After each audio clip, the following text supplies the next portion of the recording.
सध्या महाराष्ट्रातील अनेक जिल्ह्यांना पुराच्या पाण्याने वेढा टाकलाय। यात होत्याचं नव्हतं झालं, अनेक संसार उद्ध्वस्त झालेत। या संकटावर मात करीत पुन्हा उभा राहण्याची गरज आहे। त्यासाठी बळीराजाच्या पाठीशी सर्वांनीच खंबीरपणे उभे राहणे आवश्यक आहे। कारण आसमानी आणि सुलतानी संकटानं ग्रासलेला बळीराजा आता टोकाचं पाऊल उचलतोय। बार्शी तालुक्यातील कारी गावात शेतकरी गंभीरे यांनी अतिवृष्टीमुळे झालेले शेतीचे नुकसान आणि कर्जाच्या ताणाला कंटाळून आत्महत्या केली आहे। या घटनेमुळे संपूर्ण परिसरात हळहळ व्यक्त केली जाते। गंभीरे यांच्या लेकीने अश्रू ढाळत आपल्या बापाविषयी जे सांगितलंय ते ऐकून तुम्हीही निशब्द व्हाल। इकडे आणलं, मग असं गाय बांधलंच नाही तर त्यांनी गाय तसंच सोडून दिला। ती तिथं पिवळं वावर आहे ना, तिथं गाय खायला। मग मी बघितलं, मम्मीला म्हणलं, मम्मी बाग आपल्या गाय दुसऱ्याच्या आरात गेले तर पप्पा काय करेल तर मग तो आम्ही आलो तर मग तिथं असं उभारलेलं होतं। मग मम्मीनं बघितलं आणि मी गाय तिकडं बघायला गेले। मग मम्मीनं बघितलं, मम्मी म्हणजे चिरकायचंच कळना, असा गळफास घेतलेला होता, चिरकायचंच कळना। मग मम्मीनं भाऊजी म्हणून हाक मारली। मग अंकलच्या आधी मी तिकडून आले पळत, काय झालं की म्हणून।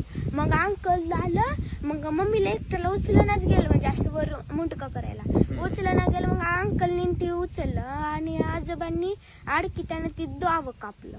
तू होते का तिथे सवा?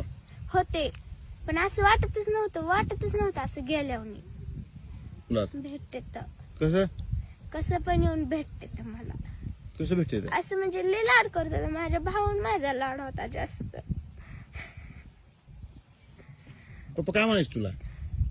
काय नको, नुसतं पोलीस होऊन दाखव म्हणायचे मला। आता पप्पा तुझे गेले तर काय काय फिश कमी गेले पप्पा तुझे? कर्ज होतं, 15-15 मिनिटाला फोन असायचा सारखं। अर्धा तास आम्हाला, अर्धा दीड तास बसून दाखवल्याला त्यांनी किती फोन येतात, असं म्हणजे दमच नव्हता। सकाळी उठलं फोनच, एकदा फोन डबल घेतला। असं रडायचं, पण म्हणजे असं आम्ही रानात आलो की सुट्टी दिवशी ती रडायचं, गळा धरून धरून मम्मीच्या बी माझ्या बी रडायचं। मग त्यांना सांगा म्हणायचं कोणाचं फोन येतंय, काय होतंय, तर सांगत नव्हतं, गप्प बसायचं। असं म्हणजे सहन करायची ही होती त्यांच्याकडे।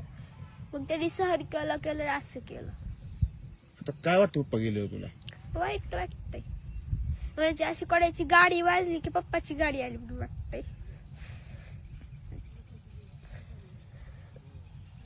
आता पप्पा स्वप्न पूर्ण करणार का तू? हो,